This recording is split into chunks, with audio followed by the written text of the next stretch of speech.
Alright guys, welcome back to the Bella Frankenstein project. My name is Chris, and in today's video I am back with a Cataclean update. As you guys can see, no check engine light.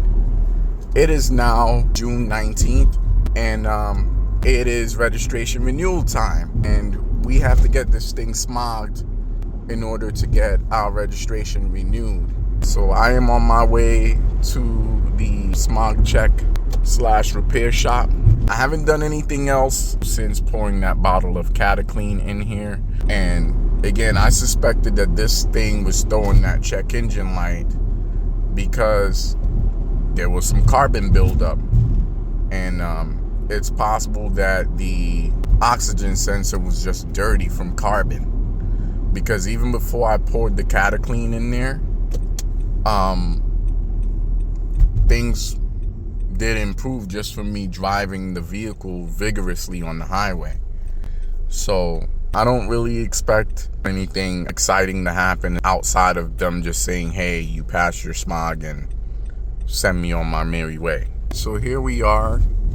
We've just arrived at the repair facility, and I just wanted to take this time out to mention that I've just been using just regular cheap gas. I haven't been running premium fuel or anything like that. This vehicle calls for just regular unleaded fuel, and I usually fill both of my vehicles up at Conoco, which is like the cheapest place to get gas around where I live. So you know, we're not doing anything overly special, but let's go in here and get checked in.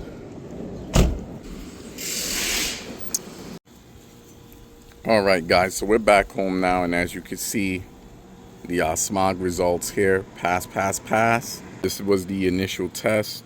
No retesting necessary. Like I mentioned, I don't think there's anything actually wrong with the catalytic converter on this car. I think the oxygen sensor was just dirty, and the cat might have possibly been a little bit dirty.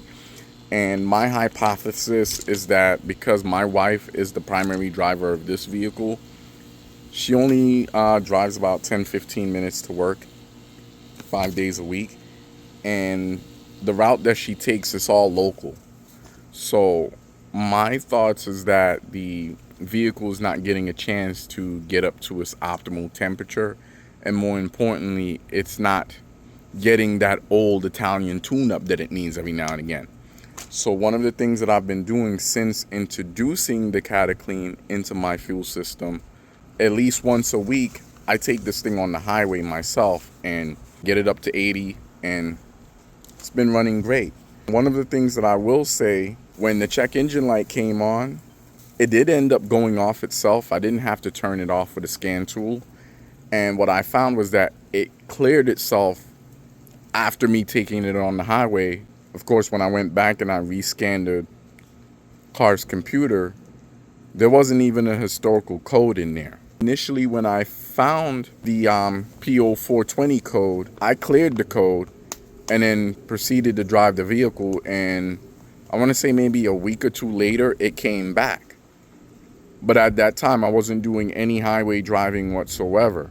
So if you have an older vehicle and you do a lot of localized driving and your check engine light comes on, before you start panicking and throwing a bunch of parts at it, try the Cataclean fuel system cleaner, and more importantly, take that vehicle on the highway and open it up. You know, get that thing up to speed. Again, I usually fill up my tank at a Conoco, and I've been going to the same gas station for the last 5 years. Also the same for my R50 Pathfinder over here. And I've never had a problem until then. So I don't know if maybe it was related to some bad fuel, or maybe the engine was just a bit carboned up, which is quite possible, because again, it rarely ever seen highway use. My wife is the one that primarily operates this vehicle. Whenever I drive it, I try to drive it on the highway as much as possible because I'm just fuel conscious, and I like to get where I'm going sometime this decade. If this update helps anyone, go ahead and make sure you share it with all your friends, family. You could definitely try the Cataclean. It's a lot cheaper than replacing an oxygen sensor, and even more cheaper than replacing your actual cat.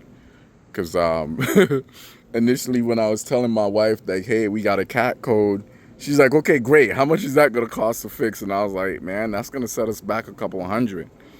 And she wasn't excited, but you know, I wasn't excited about it either, because it's not exactly a repair that I was prepared to do here in my driveway or even in my garage. So I'm glad that the Cataclean helped, but the main component is that we routinely take this thing on the highway and get it up to speed, and I've been doing that at least once a week. Thanks again for stopping by the Bella Frankenstein project. If you've enjoyed today's video, go ahead and give it a like, and while you're at it, don't forget to share, comment, and subscribe.